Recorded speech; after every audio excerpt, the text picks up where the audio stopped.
Mark wiped the sweat from his forehead as he stepped out of the small mining shuttle. The asteroid belt stretched endlessly around him, a sea of gray rocks floating silently in the darkness. He had been working on this remote station for months, far from human civilization, and every day was the same: drilling, sorting minerals, and repairing the aging equipment. But today, something was different. It started with a faint sound, a soft whimper coming from one of the storage caverns. At first he thought it was just the echo of his own movements, or perhaps a small animal that had found its way into the station, but the sound persisted, delicate and trembling. Mark frowned. He had never heard anything like this on the station. Curiosity got the better of him. He grabbed a flashlight and moved cautiously toward the source. As he entered the cavern, the light fell upon a small figure huddled behind a stack of crates. Mark froze. It was unlike anything he had ever seen before. The little creature had smooth, pale blue skin that glimmered faintly under the light. Its eyes were enormous and dark, reflecting a strange mix of fear and sadness. The creature's limbs were delicate and tiny, almost fragile, and it clutched a small piece of cloth close to its chest as if it were the most precious thing in the universe. Mark took a slow step forward. "Hey, it's okay. I won't hurt you," he said gently. The creature flinched but didn't run. It tilted its head, studying him with curiosity and caution. He crouched down, trying to appear less threatening. "Are you lost?" he asked. The creature didn't answer in words, but made a soft, almost musical chirping sound. Mark realized it was trying to communicate, but he had no idea what it was saying. His mind raced. This was no human child. This was something alien, and it was alone. His heart ached at the sight of it, small and vulnerable in the vast, cold cavern. Mark decided to bring it back to the station. "Come on, let's get you somewhere safe," he murmured. The little creature hesitated, then with careful steps followed him. Every movement was cautious, as if it feared that the world itself was dangerous. Back at the station, Mark made a small bed with blankets and offered the creature some food. He didn't know what it ate, but he placed a few rations of dried protein bars and water in front of it. The creature sniffed the food and nibbled tentatively, its large eyes never leaving Mark's face. As the hours passed, Mark tried to understand more about his unexpected guest. He noticed tiny patterns on its skin, almost like symbols, and the way it moved was graceful, careful, and unlike any human child. He realized that it was intelligent, but its communication method was completely foreign. Night fell over the asteroid station, and the vast expanse of space outside the windows was filled with a quiet, eerie beauty. Mark sat beside the little alien girl who had curled up on the blankets. Her breathing was soft and even now, and she seemed to have accepted his presence. Suddenly, a loud clang echoed through the station. Mark jumped to his feet, heart pounding. The alien girl twitched but stayed on the bed, watching him intently. Mark grabbed a tool as a makeshift weapon and moved cautiously toward the sound. The station creaked and groaned, and the shadows seemed to move on their own. He found nothing at first, just loose metal panels. But then he noticed movement in the far corner, a shadow that didn't match the normal lines of the station. He shined his flashlight toward it. Nothing, just empty space. Mark's mind raced. Was someone or something else here? He had been alone for months. Who or what could it be? The little alien girl let out a small, frightened chirp, and he realized she had sensed it too. He crouched beside her. "It's okay. We're safe, I think," he whispered. Over the next few hours, he tried to make her comfortable. He used blankets, soft rations, and even tried speaking soothing words, though she didn't understand. Slowly, she started to mimic some of his sounds, chirping and cooing in response. It was clear she wanted to communicate. Mark sat back, exhausted but unable to sleep. He looked at the pale blue skin, the large eyes, and the tiny hands clutching the cloth. A thought struck him. How did she get here? Was she lost? Was she escaping something? His mind was filled with questions with no answers. Then came the sound, a low hum, almost melodic but somehow alien. It resonated through the station, vibrating slightly through the floors and walls. The little alien girl froze, her ears, or what he assumed were ears, pricking up. She began chirping urgently, a warning of some kind. Mark's pulse quickened. He had no idea what the sound meant, but the creature's reaction was clear. Danger was near. He grabbed his flashlight and scanned the room. Shadows flickered, equipment rattled, and somewhere in the distance a soft thump echoed. He whispered to her, "Stay here. Don't move." She tilted her head and chirped, a sound that seemed almost pleading, but obediently she stayed on the blanket. Hours passed like this. Mark checked every corner, every vent, every shadow. The station was old and creaky, and the asteroid's movements made everything tremble, but nothing attacked. Still, he couldn't shake the feeling that they were not alone. As dawn approached, Mark sat beside the little alien girl again. He stroked her smooth, shimmering skin gently. She leaned into his touch, her large eyes showing a mix of trust and curiosity. For the first time, Mark felt a connection, a fragile, delicate bond between human and alien. He knew this was only the beginning. Whoever or whatever had brought her here might still be out there, and whatever the future held, he had a choice. Protect this little stranger or turn away and let the unknown claim her. Mark made his decision. He would protect her, no matter the cost. Suddenly, a faint signal pinged on the station's scanner. It was weak but unmistakable, a transmission in a pattern he didn't recognize. He leaned closer, heart racing. It was coming from outside, from somewhere deep in the asteroid field. The little alien girl chirped again, more urgently this time. She pointed a tiny hand toward the scanner as if trying to warn him. Mark's breath caught in his throat. This was no ordinary message. It was a call, a warning, or maybe a threat. He glanced at her, then at the blinking lights of the scanner. The reality hit him. This was only the start. He had found her, yes, but now the universe had noticed. And whatever came next, he and the little alien girl would have to face it together. Mark swallowed hard, tightening his grip on the flashlight. He whispered, almost to himself, "Whatever happens, we survive, together." Outside, the asteroid belt remained silent, indifferent, and endless. But inside the small mining station, a small blue figure and a lone human were about to begin a story that would change everything. The first light of dawn barely touched the edges of the asteroid station when Mark stirred from his restless sleep. He had hardly closed his eyes after the strange signals from the night before. The little alien girl, whom he had come to call Lyra, was already awake. She sat on the blanket, her large, dark eyes scanning the room as if expecting someone to appear. Mark rubbed his face and muttered, "Morning already. Let's hope today is quiet."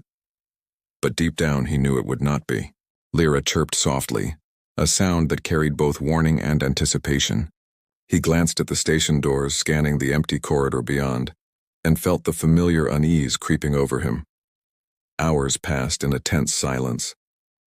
Mark went about routine tasks, repairing a broken conduit and checking the sensors, all while keeping a close eye on Lyra. She followed him quietly, her tiny feet making no sound on the metal floor. Despite her fragile appearance, there was a sense of alertness in her every movement. Suddenly, the station's outer door hissed open. Mark spun around, heart pounding, and saw two figures standing in the narrow doorway. They were humanoid in shape, but clearly alien. Taller than any human, their skin glimmered faintly in shades of silver and blue. Their eyes, large and intelligent, studied him carefully, as if measuring every detail of his being. Mark froze, gripping the edge of a nearby table for support. Lyra ran forward, chirping excitedly, and hugged one of the newcomers. Mark realized almost instantly that these were her relatives, her family. The taller of the two women stepped forward cautiously. Her movements were smooth and precise, almost dance-like. She spoke in a language Mark could not understand, a series of melodic tones that somehow felt urgent yet calming. The other woman remained slightly behind, her eyes scanning the room, alert for danger. Mark raised his hands slowly. I'm not going to hurt you," he said, hoping they could somehow understand him. The first woman tilted her head and made a sound that Lyra responded to immediately. It was clear she understood their language. Lyra chirped again and looked back at Mark, as if reassuring him that these newcomers were not a threat. For a moment, the room was filled with a strange tension, a quiet standoff between the human and the two aliens. Then the taller woman stepped closer, her eyes softening. She reached out and touched Lyra's shoulder gently. Lyra responded by leaning into her touch, her tiny body relaxing. Mark let out a breath he hadn't realized he was holding. The situation was delicate. These beings were clearly highly intelligent and powerful, yet their interaction with Lyra showed tenderness and care. I found her," Mark said slowly. "She was alone. She had nowhere to go. I just wanted to keep her safe." The taller woman's eyes narrowed slightly, a mixture of curiosity and caution. She glanced at her companion, who nodded subtly. Then, surprisingly, she spoke, again in tones Mark could not understand. Lyra responded immediately, chirping in her melodic voice. The conversation seemed urgent but not hostile. Mark watched, fascinated and nervous. He had no idea what they were saying, but the bond between them was unmistakable. Finally, the taller woman turned to him, her large eyes meeting his. She seemed to communicate something important, not with words, but with the intensity of her gaze. Mark understood. Whatever she was saying, it carried a message he could feel. Do not harm her. She is precious. Protect her. As the day progressed, Mark tried to offer food and basic comforts to the newcomers, though he quickly realized they did not require much. They observed him quietly, analyzing his actions, the way he moved, the way he interacted with Lyra. There was no hostility but a clear assessment. Then came the warning. Lyra's chirps became urgent, her small body trembling. The two women exchanged a quick glance and moved closer to Mark and the child. The taller one extended a slender hand and pointed toward the station's scanners. Mark's stomach dropped. Something was approaching. He ran to the console and checked the sensors. A small fleet of unidentified ships was moving rapidly toward the station, their shapes unfamiliar and menacing. Mark's mind raced. He had no weapons, no reinforcements, but the alien women remained calm, their eyes fixed on the incoming threat. One of the women touched Mark's shoulder, and he felt a sudden surge of clarity. Their presence was not just symbolic. They were powerful, intelligent, and capable of protecting Lyra. But would it be enough? The alien ships closed in, and Mark could see their sleek, dark forms on the scanners. Lyra clung to the taller woman, chirping nervously. Mark's heart pounded in his chest. He had faced danger before, but never like this. These were not ordinary attackers. They were organized and clearly focused on the little girl. The taller woman spoke again, her tone sharp and commanding. The words were incomprehensible, but her gestures were clear. Mark understood. They were preparing him, training him for what was coming. He needed to act, and he needed to act fast. Mark grabbed the station's manual controls and began improvising. He rerouted power to the defense systems, though he knew the technology was outdated and fragile. Sparks flew from the panels and alarms blared, the alien women observed, correcting him with subtle gestures, guiding his hands, showing him which switches to flip, which sequences to trigger. Minutes passed like hours. The ships were almost within striking distance, and the tension in the station was palpable.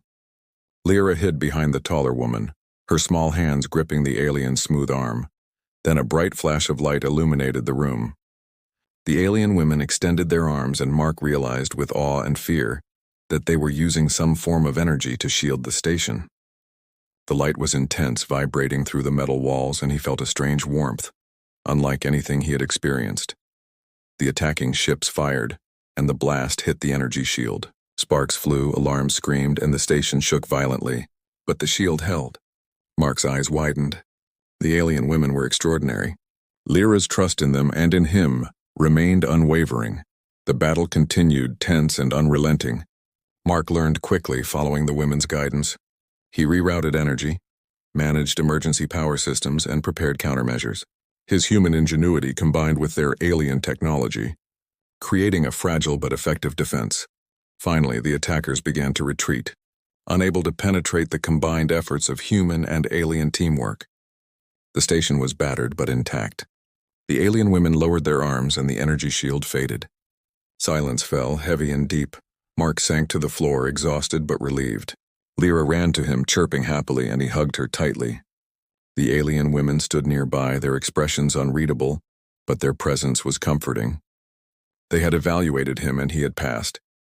The taller woman approached, her large eyes meeting Mark's. This time there was no command or warning, only understanding. She gestured to Lyra, then to him. Mark realized the unspoken message. We trust you. Protect her. Mark nodded, swallowing hard. I will, he whispered. The words felt inadequate, but they were sincere. As the day ended and the station settled into an uneasy quiet, Mark looked at the little alien girl and the two women. He knew this was only the beginning. The universe was larger, more dangerous, and more mysterious than he had ever imagined. But for the first time in months he felt a connection, not just to the girl but to beings far beyond his world. And somewhere, Deep in the asteroid field, the echoes of the attack lingered. Mark knew it would not be the last. Danger was out there and it was watching. But now he was not alone. He had allies, strange, powerful, and beautiful allies, and together they would face whatever came next. Mark took a deep breath, looking at the stars through the station's viewport. Tomorrow they would prepare. Tomorrow they would plan. But tonight they were safe. And for now that was enough. The asteroid station was quiet for a few hours, but Mark knew it was a fragile calm. The little alien girl, Lyra, slept peacefully on her blanket, her small body nestled against the taller woman's side. The two alien women, her mother and aunt, stood near the viewport, watching the stars with vigilant eyes. Mark rubbed his face, still exhausted from the battle with the hostile ships the day before. The station had sustained minor damage, and the external scanners showed unusual energy signatures in the surrounding asteroid field. It was clear that the attackers had not given up. They were watching, planning, waiting for the right moment. The taller woman approached him silently. Her eyes, large and intelligent, met his. She spoke in their melodic alien language, but Mark did not understand the words. Yet the meaning was clear. Prepare, protect. Tonight, danger comes. Mark nodded, swallowing hard. I'm ready, he said quietly, though fear and excitement tangled inside him. He glanced at Lyra, who opened one large eye and chirped softly, sensing the tension in the room. The attack, Begin's night, fell quickly in the asteroid belt, the darkness pierced only by distant stars. Mark monitored the station's sensors, noticing a fleet of unknown vessels approaching from the shadows. Their shapes were sleek, black, and angular. He had seen ships before. But these were different, silent, predatory, and undeniably dangerous. The alien women moved into defensive positions, their bodies glowing faintly as they activated energy fields around them. Mark realized that these fields were not just shields. They could repel or even injure attackers if necessary. A sudden blip on the scanner made Mark jump. One of the enemy ships had broken formation, moving directly toward the station. He tapped the console, trying to reroute power to the outer defense system, while the women gestured, guiding him. Their movements were precise, almost dance-like, but each motion was deadly effective. The first blast hit the station's hull. Sparks flew, alarms blared, and the floor shuddered beneath their feet. Mark gritted his teeth and adjusted the power flow, trying to stabilize the system. The taller woman extended her arms, and a shimmering blue shield spread across the corridor. The energy crackled and vibrated, and Mark could feel its power thrumming through his hands as he manipulated the control panels. Human and alien collaboration. Mark had always been good with machinery, but he had never experienced anything like this. The alien women's guidance allowed him to use the station's outdated systems in ways he had never imagined. He rerouted energy, triggered countermeasures, and even improvised traps from storage equipment. Lyra chirped from her safe spot, her tiny body tense with anticipation. Mark glanced at her and smiled. "We're going to make it," he whispered, though he wasn't entirely sure himself. The enemy ship fired again, a sharp beam of energy that struck the shield. The aliens absorbed and reflected it, creating a dazzling light show inside the station. Sparks flew, alarms screamed, and metal groaned. Mark felt a surge of pride. Human ingenuity combined with alien power was holding the attackers at bay. The two women moved with grace and precision, coordinating with Mark without a word. One projected a field that deflected incoming blasts, while the other manipulated energy to destabilize the approaching ship. Mark followed their gestures, activating systems at just the right moment. Minutes felt like hours. The enemy ships were relentless, but the combined human-alien efforts created an almost impenetrable defense. Mark realized that the women were not just protecting Lyra, they were testing him, evaluating his courage, intelligence, and loyalty. The turning point suddenly, one of the enemy ships broke through the outer perimeter and began moving toward the main station. Mark's heart pounded. He could see the targeting system locking onto the station. If it hit, everything could be destroyed. "Get back!" the taller woman shouted in her alien tones, though Mark did not understand the words. The urgency was enough. He moved toward a control panel that could trigger the final defense mechanism, a high-energy pulse designed to disable the enemy vessels.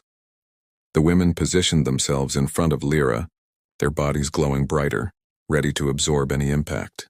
Mark's hand shook as he activated the pulse. A wave of energy surged outward, striking the attacking ships.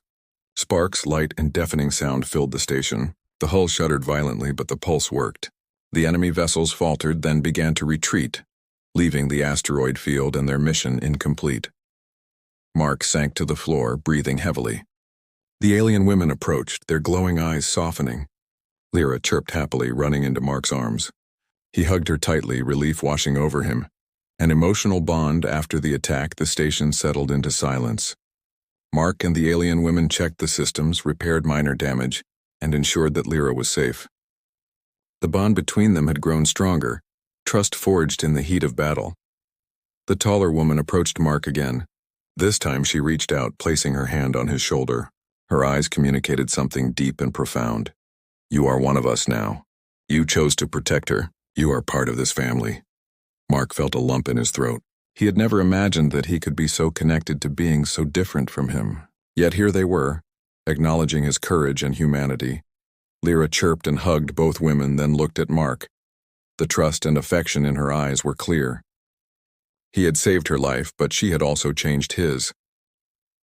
The choice as dawn approached again. Mark realized that the alien women had to leave eventually. Lyra was not his to keep, but he also knew that the bond they had formed could not be ignored. He would continue to protect the station, Lyra and anyone else who might need help in this remote part of the universe. The women spoke in their melodic language, and Lyra responded immediately.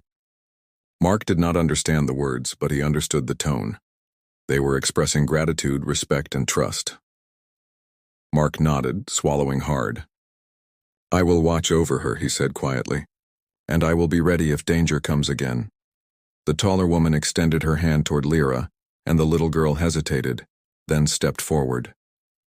Mark felt a pang of loss, but he knew it was the right choice. The alien women had the knowledge and power to protect her far better than he ever could alone. Lyra looked back at Mark one last time, chirping softly. It was a sound that spoke of love, gratitude, and a bond that would never be broken. Mark reached out, touched her tiny hand, and whispered, "Be safe, little one. Hope for the future." The alien women prepared to leave the station, their forms glowing faintly in the dim light.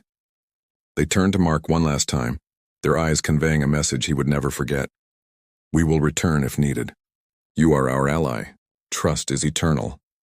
Mark watched them disappear into the asteroid field, Lyra safe in their care. He felt a mixture of relief, pride, and a strange sense of purpose. He was no longer just a miner on a distant station. He was part of something larger, a guardian of life, a friend to beings far beyond his world. He glanced at the stars, sparkling like diamonds in the black void. The universe was vast, full of mystery and danger, but also full of hope, and Mark knew, deep in his heart, that no matter what challenges lay ahead, he would face them, not just as a human, but as a friend, a protector, and a hero. The station hummed quietly around him, lights blinking, equipment steady. Lyra's laughter echoed softly in his memory, a reminder of courage, innocence, and the bond between species. The journey was far from over, but for now the story had reached a peaceful pause. Mark smiled. Tomorrow he would be ready, and he would never forget the little alien girl who had changed his life forever.